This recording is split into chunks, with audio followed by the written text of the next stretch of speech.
Good morning and welcome to KidNuz. I'm Kim. Today is Monday, March 29th, 2021.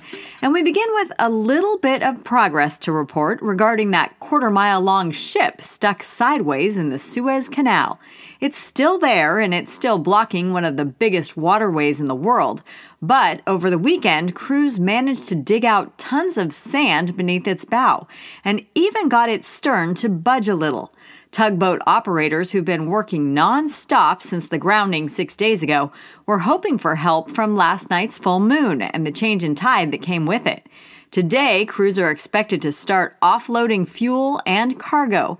At least 320 ships are now caught in the traffic jam, and all are debating whether to wait it out or take the 3,000-mile detour around the Horn of Africa. What's that mean for you and me? Those who study how products move worldwide predict shortages, again, of toilet paper and coffee and higher prices for gas. From 168 teams to the Elite Eight. Over the weekend, March Madness whittled itself down to the home stretch. Two schools with Cinderella potential are out. Oral Roberts and Sister Jean's Loyola Chicago Ramblers went down in defeat. Still in and still the odds-on favorite are the Gonzaga Bulldogs.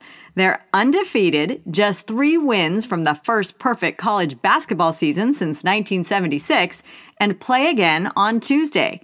Oregon State, Houston, Arkansas, and Baylor play today. The Final Four take the court on Saturday. According to NASA, the Ingenuity chopper is still at least 10 days from attempting its historic flight on Mars. But when it does lift off, it'll do so with a nod to another first flight, the one by the Wright brothers. Under the helicopter's solar panel is a stamp-sized piece of fabric that covered one of the wings from the Wright brothers' Flyer 1, which ushered in the age of aviation by flying 120 feet for 12 seconds back in December of 1903. Now, NASA is trying to repeat that feat on another planet. Over the next week and a half, scientists will put Ingenuity through a series of small tests to get ready for its big one. The most significant of the pre-flight checks will come when the chopper separates from Perseverance and has to survive its first night on Mars alone, without the rover keeping it powered and protected. The state known as the Last Frontier may be the first to offer vaccines at airports. Alaska is floating the idea of providing single-dose shots at terminals in Anchorage, Fairbanks, Juneau, and Ketchikan as it braces for a rush of summer tourists. According to the CDC, more than 50 million Americans are now fully vaccinated, which amounts to about 20% of the adult population. Dr. Anthony Fauci says that's good progress, and if it continues, may lead to more fans in the stands for baseball and, with the infection rate dropping, a real possibility that kids can look forward to returning to their favorite camps when school is out. It's a happy ending for a North Carolina pup who couldn't get enough of a stuffed unicorn. Sisu was caught purple-pawed multiple times trying to sneak out of a Dollar General store with a very specific purple plushie. Workers wise to the canine crime finally called in animal services. Lucky for Sisu, the responding officer had a soft spot for the 1-year-old stray, bought him the unicorn outright, and took them both to a shelter. That might have been the end of it, except Animal Control knew a good story when they heard it and put the dog's deep love for unicorn toys on his adoption bio. It only took a day, and we're happy to report that Sisu and his purple friend, with red sparkly horns and hooves, are now settling into their new forever home. And that's it for KidNuz this morning. Now, our KidNuz quiz. How many ships are caught in the traffic jam at the Suez Canal?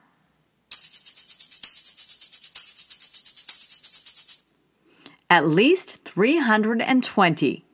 How many teams are left standing in March Madness?